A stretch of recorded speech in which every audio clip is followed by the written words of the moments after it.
You call it taking responsibility, being honest about your faults, holding yourself to account.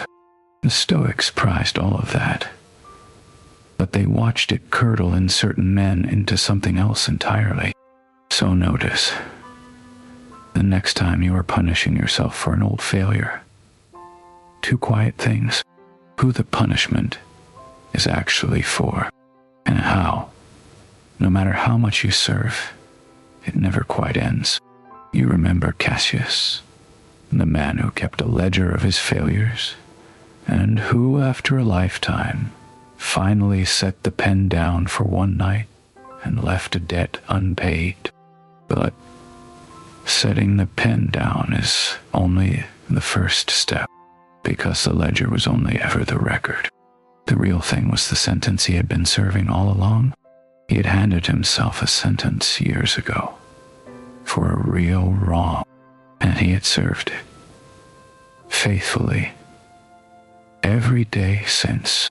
The strange thing, the thing he never questioned, was that the term never ran out.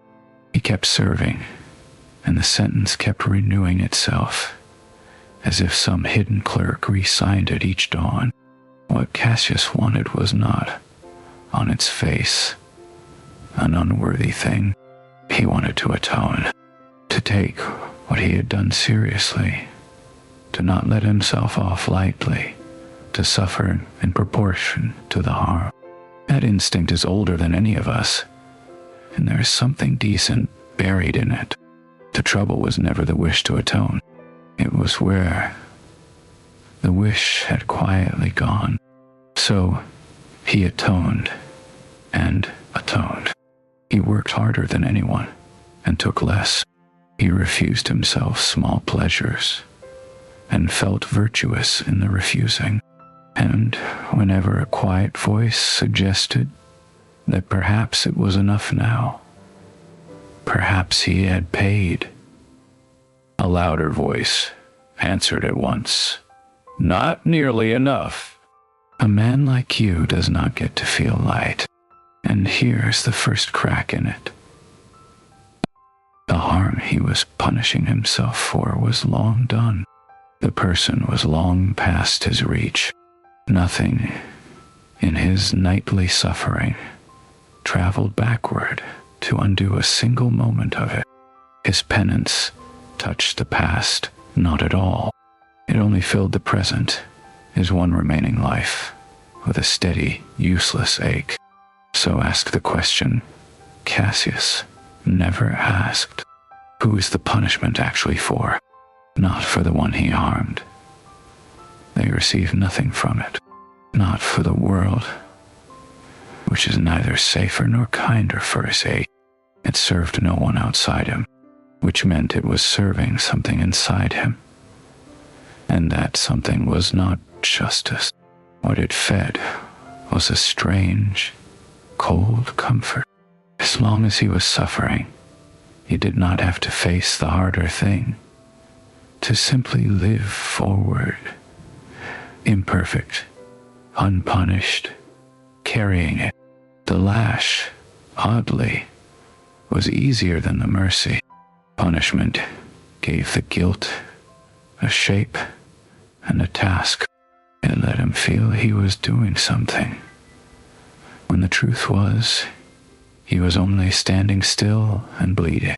There was even a hidden pride in it, though he would have denied it fiercely. The pride of being the one who suffers most, the moral vanity of his own harshness. See how seriously I take my faults. See how unsparing I am. He had become toward himself exactly the kind of ruler the Stoics warned against. A tyrant who mistakes cruelty for strength. Seneca, who once advised an emperor, wrote a whole study on mercy. He argued that the strongest ruler is the one most sparing with punishment, that cruelty is weakness, that clemency is the harder and higher power. He meant it for kings, but every one of us rules one small kingdom for certain. the self. And toward that one subject, most of us govern like the cruelest of tyrants. Then a thought reached him that he could not put down. If a friend came to him, carrying the very thing Cassius had done, confessing it with the same shame, what would he say to that friend? He knew instantly. He would be gentle. He would tell him it was human, that the wound did not have to be forever, that he could begin again. He had a clemency for others he had simply never once extended to himself. He went, that night, to a polished bronze mirror, and he looked at the tired man in it as if for the first time.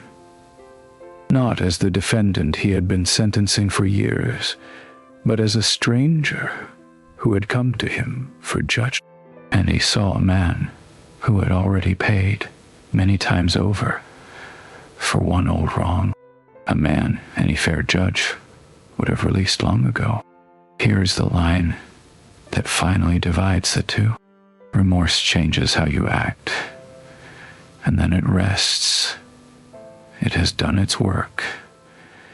It points you forward, and it ends.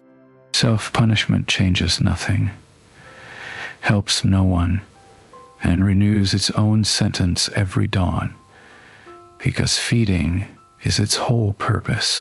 One is conscience, the other is cruelty, wearing conscience's robe so well that even the man inside it cannot tell them apart. And there is a simple test to tell them apart, one Cassius could have used any day of those long years.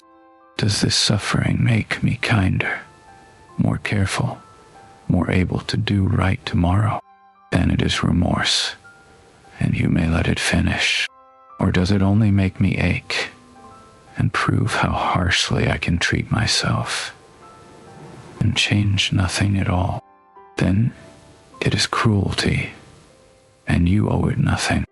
The cost of seeing this was real, and it was not the cost he expected.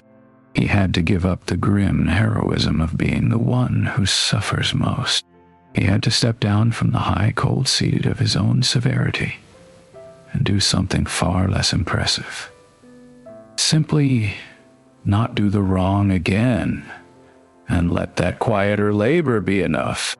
Mercy, it turns out, asks more of a man than punishment ever did. So he did the only fair thing left. He extended to himself the clemency he had always, freely, given to everyone else. Not a pardon that pretended the wrong away. He was not lying to himself now. Only the plain ruling any honest judge reaches when a man has long since paid and changed. Time served. You may go. It did not arrive as relief. Not at first. The old urge still came that very night, on schedule. The reflex to reach for the lash, to add the day's suffering, to prove again how seriously he took his fault. Habits this old do not vanish because you have understood them. But this time he saw the urge for exactly what it was. Not conscience, not responsibility, not virtue, only cruelty, asking, in its oldest and most convincing voice, to be fed once more. He looked at the cord in the dim light, and he understood at last that picking it up would help no living soul, least of all the ones he had wronged. So he let his hand rest. He did not deny the wrong, and he did not pretend the grief away. He simply, for the first time, declined to be cruel to the only person the cruelty had ever reached. The cord lay there in the lamplight, and he did not pick it up.